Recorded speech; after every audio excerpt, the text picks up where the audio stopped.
우리 호세아서의 말씀은 계속 하나님과 우리의 결혼 이야기라는 이 관점에서 계속 우리가 생각해 보고 있습니다. 실제 이런 영화가 있습니다. 한 부부가 정말 사랑하는 남녀 부부가 있었는데 어느 날 안타깝게 교통사고를 당합니다. 근데 교통사고로 말미암아 아내가 기억상실증에 걸립니다. 그래서 이 아내가 기억하는 것은 결혼하기 전에 일까지만 기억하고 정말 그 사랑하는 두 사람이 결혼하여 얼마나 아름답게 가정을 또 꾸려 나가는지는 하나도 기억하지 못합니다. 그래서 겨우 생명은 살렸지만 이 남편을 알아보지 못하는 이 아내는 계속 그 결혼 전에 이전 생활로 돌아가려고 합니다. 그래서 애타게 이 아내를 바라보고 아내의 기억이 돌아오기를 바라보는 이 남편의 그런 지극정성과 사랑에도 불구하고 예전 생활, 예전 만났던 사람에게로 돌아가려고 하는 이 아내가 있었습니다. 근데 그러나 남편은 그런 기억하지 못하는 여자를 탓하거나 내가 법적인 남편으로서 권리를 주장하면서 강압하는 것이 아니라 차근차근 그 여인의 기억이 돌아올 수 있도록 노력합니다. 지난 연애 편지들을 읽어주기도 하고요. 예전에 우리가 같이 어떻게 지냈는지들을 하나하나 기억을 떠올려주면서 데이트부터 시작해요. 하지만 여인의 기억은 돌아오지 않습니다. 하지만 그 남편을 결혼했지만 다시 데이트부터 시작해서 사랑을 쌓고 다시 결혼하자라고 하는 이 프로포즈에 이르게 되는 이 스토리가 바로 이 영화의 과정이었는데요. 어, 그것이 마치 오늘 호세아서에서 등장하는 하나님과 이스라엘 백성들의 모습 같다는 생각을 해요. 계속 하나님을 기억하지 못합니다. 하나님과 우리가 언약을 맺었던 결혼했던 관계라고 하는 것을 기억하지 못하는 이 백성들. 하지만 그럼에도 불구하고 하나님은 억지로 그 사랑을 강요하는 것이 아니라 그들이 계속 하나님께로 돌아오기를 애타게 탄식하며 울었다, 웃었다, 화냈다, 그냥 체념했다, 풀이 죽었던 그 하나님의 그 모습. 그러나 지금도 그렇게 하셨다가도 호세아서는 계속 화냈다가 그러나 내가 너희를 회복할 것이다. 그래도 너희 큰일 난다. 그러나 내가 너희를 그래도 끝까지 놓지 않을 것이다. 이 하나님의 애타는 변죽이 죽을 듯하는 이 하나님의 마음이 호세아서에 담겨 있는 겁니다. 그 가운데 오늘 읽어드렸던 본문의 8절에 보면 무엇입니까? 오늘도 하나님은 그렇게 화냈다가도 한숨을 푹 쉬시면서 에브라임아 내가 어찌 너를 놓겠느냐, 그렇다고 이스라엘아 내가 어찌 너를 버리겠느냐 라고 하시는 것이 오늘도 하나님의 애타는 마음입니다. 참 우리 하나님 생각하면 짠해 죽겠습니다. 참 그 하나님 입장에서는 그 우리 그냥 하나 버리는 것쯤이야 그 간단한 일인데 그것 하나를 못 하셔갖고 내가 어찌 너를 또 이렇게 버려두겠느냐라고 안타까워하시는 탄식의 하나님이 우리가 믿는 하나님이란 말입니다. 그러면서 지금 11장 1절부터 또 이어지는 말씀은 자, 내 사랑하는 아내여, 내 사랑하는 아들이여, 우리 다시 차근차근 오늘도 기억을 되살려 보자 이렇게 말씀하세요. 1절에 보면 이스라엘이 어렸을 때 내가 내 사랑하여 내 아들을 애굽에서 불렀다. 내 아들 이스라엘아 생각해봐. 내가 너를 언제부터 알았느냐? 내가 너를 애굽에서 3절에 보면 걸음을 가르치고 내 팔로 안았음에도 내가 그들을 고치는 줄을 그들은 알지 못하였다. 내가 너희 걸음마를 가르쳤다. 내가 넘어질 때마다 내 팔로 안아서 너를 여기까지 인도해냈다. 4절에 보면 너를 그래서 사람의 줄 곧 사랑의 줄로 너를 메어서 여기까지 데리고 왔다. 그런데 너는 2절에 보면 부를수록 점점 나를 멀리했고 3절에 너는 내가 그렇게 애타게 너와 함께 했는데도 나를 알아보지 못하고 5절에 보면 그래서 같이 가자고 하는데 너는 돌아오기를 그렇게도 싫어하더라. 그래서 애타게 그렇게 끝까지 걸음마 때부터 어릴 때부터 여기까지 내가 안아서 너를 데리고 왔는데 결국에 7절에 보면 뭐라고 합니까? 끝끝내 내게서 떠나가더니 돌아가자라고 해도 따라 나서는 적이 한 번도 없었다. 이게 하나님의 애타는 마음입니다. 그러면서 하나님께서 하시는 말씀은 그것은 지금 네 탓하는 것보다는 나는 그렇게 너를 애굽에서부터 한 번도 너를 잊은 적이 없다. 애굽에서부터 너를 한 번도 내버려 둔 적이 없다. 라는 말씀을 하시는 거예요. 나는 네가 내 품에서 걸음마를 떼려고 손잡고 아장아장 걸었었던 그 사랑스러운 그때를 내가 한 번도 잊은 적이 없다. 그래서 나를 떠나려고 하고 도망치려고 하는 너의 그 장성하고 패역한 모습을 내가 믿지만 그렇다고 너를 버려줄 수가 없다. 라는 거예요.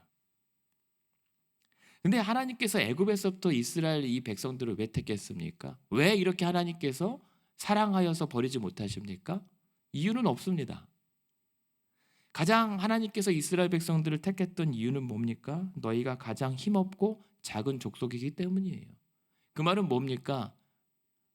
불쌍해서 거둔 거예요. 그러니까 불쌍하다는 건 사랑할 것이 하나도 없는, 그냥 모양도 없고 볼품 없는 너인데 그냥 하나님께서 조건 없이 너희를 사랑하여 택했다라고 하는 것. 그것이 우리가 하나님으로부터 사랑받는 이유예요. 여러분, 오늘 우리가 아무리 착한 일을 하고 선한 일을 하고 하나님의 공의고 하나님의 말씀을 따라 산다고요? 사실을 아무리 그래도 하나님께서 우리를 이뻐하실 만한 요소가 하나도 없는 게 우리입니다. 그럼에도 불구하고 우리의 그런 작은 몸부림마저도 기뻐하시는 이유는 하나님은 사랑이시기 때문에 그래요. 우리를 그렇게 조건 없이 사랑하시기 때문에, 네가 내 아내요, 내 아들이요, 내 사랑하는 딸이기 때문에 그런 겁니다. 우리는 착각하면 안 됩니다. 아무리 오늘들 말씀대로 산다고요, 말씀대로 살아봤자 우리가 얼마나 살면 살겠어요. 근데 그렇게 그 하나님 아버지의 품에서 어떻게든 그 뜻에 따라가 보려고 하는 몸부림이 사랑스러운 거예요. 우리의 행위적 결과가 아니라 행위의 동기를 기뻐하시는 거라니까요. 근데 그럼에도 불구하고 하나님은 뭐라고 말씀하냐면, 그럼에도 너는 내 마음을 한 번도 알아준 적이 없다라고 하는 겁니다. 오히려 하나님께서 아니 당신이 내게 뭘 해줬습니까? 라고 따졌으면 따졌다는 겁니다. 그러면서 이 하나님의 이 아내된 이 이스라엘 백성들이 그동안 어떻게 했느냐면, 앞선 호세아서의 그 기록들을 보면 10장 앞에 보면 1절에 이런 말씀이 있습니다. 너희는 열매 맺는 무성한 포도나무고 열매가 많게 되고 재단을 많이 쌓고 번영케 했다. 하나님께서 축복했다. 근데 10장 2절에 보면 뭐라고 합니까? 그들은 두 마음을 품었다. 그러니까는 이 바람난 아내의 이스라엘 백성들은 계속 하나님 남편을 의지하지 않고 계속 떠나기에 바빴던 두 마음을 품었다라고 하는 겁니다. 그러면서 10장 3절을 보면 이들이 뭐라고 얘기합니까? 우리에게는 왕이 없다. 그래서 우리는 두려워하지 않는다. 왕 하나님을 버린 겁니다. 우리는 하나님을 왕으로 모신 적이 없다. 이 말은 이 호세아서에서 맥락에서 보면 나는 결혼한 적이 없다. 나는 남편이 없다라고 지금 주장하는 겁니다. 그래서 10장 4절에 보면 이들이 헛된 말과 거짓 맹세로 약속을 계속 깨기에 바빴던 이스라엘 백성들의 모습. 하나님은 안타깝죠. 우리 결혼했는데 결혼한 적이 없다라고 하는 겁니다. 내 남편은 당신 하나님이 아니라 저기 바알입니다. 내가 정말 사랑하는 사람은 저 우상입니다. 라고 하니 하나님은 남편은 너무 속상한 거예요.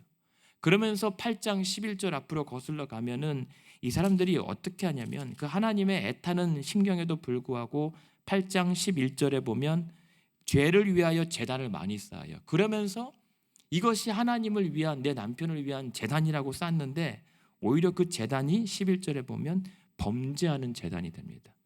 예배하면 예배할수록, 기도하면 기도할수록, 제사를 지내면 제사를 지낼수록 오히려 남편을 욕되게 하는 것만 지금 이스라엘 백성들이 하고 있는 겁니다. 12절에 보면 그래서 하나님께서 아니다, 우리가 이렇게 했다라고 하는 어떤 계약서 같은 것, 결혼의 언약서 같은 것들을 보여줍니다. 내가 너를 위하여 내 율법을 10,000가지씩이나 기록했는데 너희는 그것을 죄다 다 이상한 것으로 여겼다. 그렇게 구구절절한 하나님의 그러한 연애의 편지도 있음에도 불구하고 다 거짓이라고, 다 이상하고 추잡한 것이라고 이스라엘 백성들은 여겼던 거예요. 그래서 결국은 이들이 지금 행하고 있는 행태가 뭐냐면 10장 13절에 보시면 뭐라고 합니까? 그래서 너희는 10장 13절에 날마다 악을 밭갈고 죄를 거두고 거짓 열매를 먹기에 바쁘다라고 얘기합니다.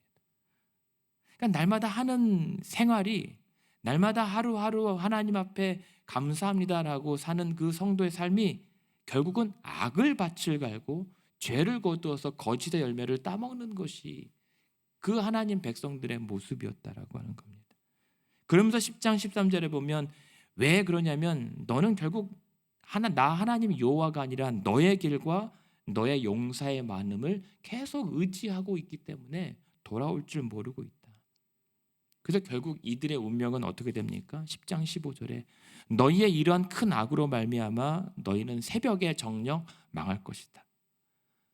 그러니까 남편 하나님께서 이스라엘 백성들을 봤을 때는 그냥 하는 짓 보면 미우니까 이대로 망하고 새벽이라고 하는 이 상황은 뭐냐면 호련히 자각하지도 못하는 사이에 갑자기 죽어도 이상할 게 없는 겁니다. 이 상태라고 하는 것은.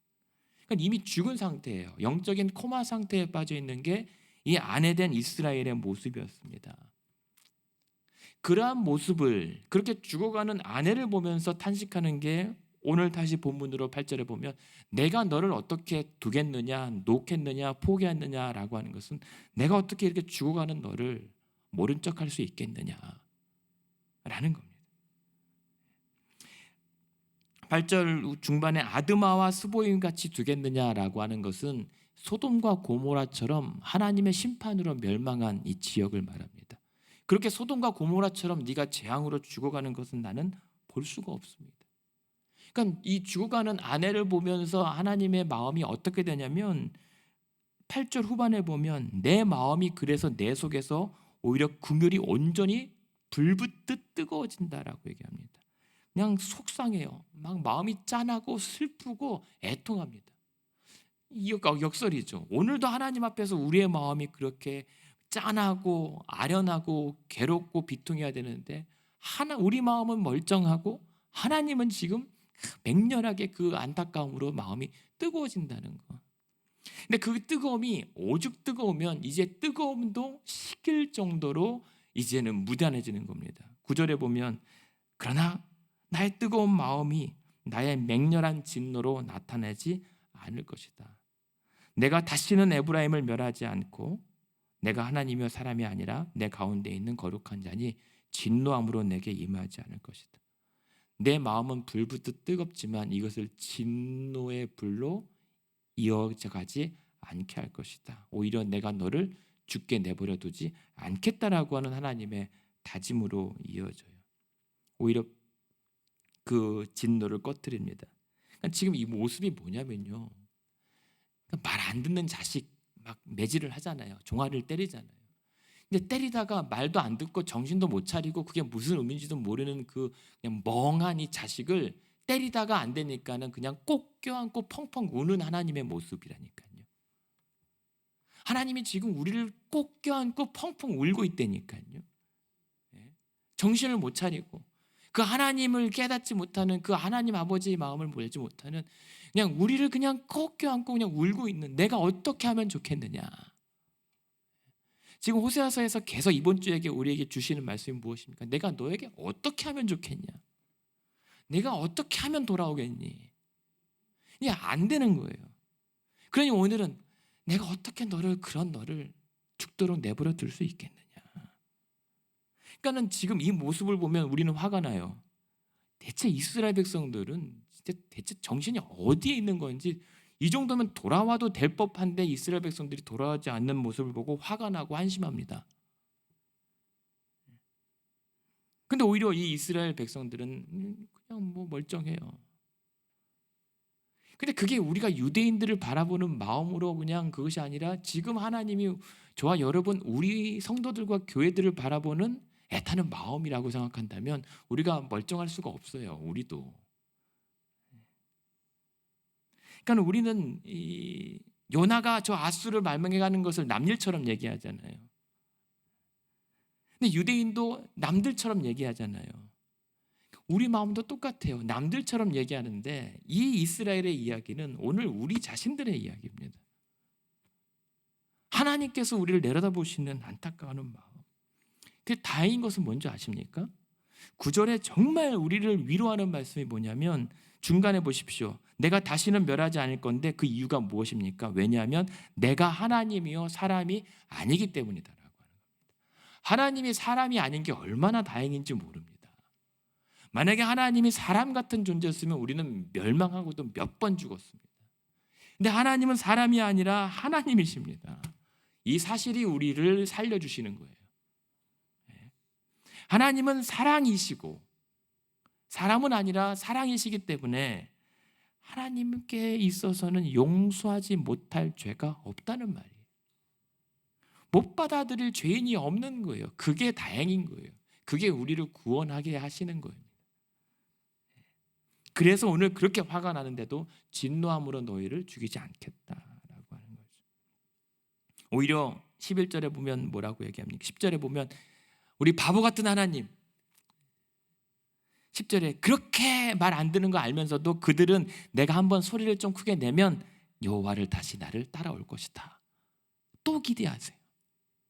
이게 사람 아닌 하나님의 마음이니까 가능한 거예요. 우리는 이 정도 속으면 안 믿습니다. 내가 다시는 네 말 듣나 믿나 안 믿습니다. 하나님이라도 안 믿습니다. 다시는. 근데 하나님은 사람이 아니라 하나님이시기 때문에 오늘도 네가 뻔히 나 속일 줄 알면서도 어제 것까지의 일을 기억하지 못하는 것처럼 한번 해보라고 얘기하시는 거예요. 우리는 믿어주시는 거예요. 그러니까 하나님이 그런 정말 표현이 조금 거칠 수 있습니다. 저는 마땅한 표현이 생각이 안 나요. 정말 우리 바보 같은 하나님은 우리의 죄를 간과하신다는 거잖아요. 마치 우리를 죄가 없는 자처럼 여겨주신다는 거거든요. 그런 하나님이 어디 있어요? 근데 그렇기 때문에 오늘도 따라올 거지 이러신다는 거예요. 돌아올 거지 믿어주신다는 거예요.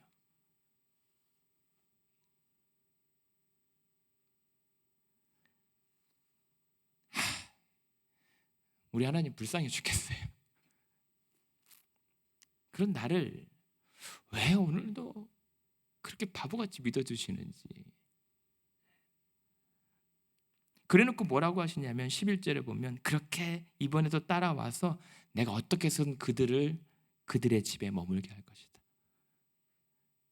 이게 무슨 말인지 아십니까? 어떻게든 돌아오기 위해서 그 집에 살게 한다는 것은 우리 다시 한번 해보자는 거예요. 오늘도 다시 같이 살자. 여기가 네 집이야. 이것이 우리가 행복했던 그 신혼집이야. 같이 살자. 그러니까 따라와. 내가 때로는 겁박을 해서라도 떨게 해서라도 너 어떻게든 내가 돌아오게 할 거야. 살릴 거야. 정신 차려 막 흔들잖아요. 하나님의 애타는 협박이 아니라 애타는 탄식입니다. 제발 좀 정신 좀 차리라는 거. 이게 하나님께서 이스라엘 백성들, 사랑하는 자들을 향한 마음이에요. 그럼에도 불구하고 10장 9절에 뭐라고 얘기하냐면 이스라엘아 네가 기브아 시대로부터 범죄하더니 지금까지 죄짓고 있다. 기브아 시대는 언제냐면 사사기 시대예요. 하나님 없이 왕이 없어 자기 멋대로 살았던 시대부터 지금까지 변함없이 너희도 참 한결같구나. 하나님은 그렇게 신실한데 너희도 참 악에 대하여 신실하구나. 어떻게 하면 좋겠니? 애타는 마음으로 내가 어찌 너를 놓겠느냐. 탄식하고 괴로워합니다. 근데 그 괴로움 끝에 하나님의 결단이 무엇입니까? 좋다. 네가 안 된다면 내가 해야겠다. 네 마음이 안 된다면 내가 마음을 돌이키겠다. 네가 오지 못하면 내가 너에게로 가겠다. 그것이 우리가 화요일날 봤던 것처럼 내가 너에게 그러면 장가들겠다는 겁니다. 구약에서 언약, 결혼관계의 언약을 깨면 깬 자는 피해 대가를 치르게 될 뿐더러 예를 들면 지금 이 호세아와 고멜 같은 관계는 아내가 남편을 버리고 떠나기 때문에 남편은 아내를 더 이상 법적으로 보호할 책임이 없어요. 그 여자가 죽든지 말든지 이제는 남편의 권리로부터 이탈해 나가기 때문에 상관없습니다. 그래서 하나님은 이스라엘 백성들을 그냥 버려도 아무런 법적인 하나님 스스로의 약속을 어기지 않고 당연히 공의의 언약을 이행하는 게 맞아요. 죽도록 심판하는 겁니다. 근데 하나님의 언약의 특수성이 무엇입니까? 하나님의 약속이 약간 반대예요. 아브라함과 약속 맺을 때 그 번제물, 새 번제물을 피를 흘린 다음에 건너간 게 아브라함이 아니라 하나님이셨단 말이에요.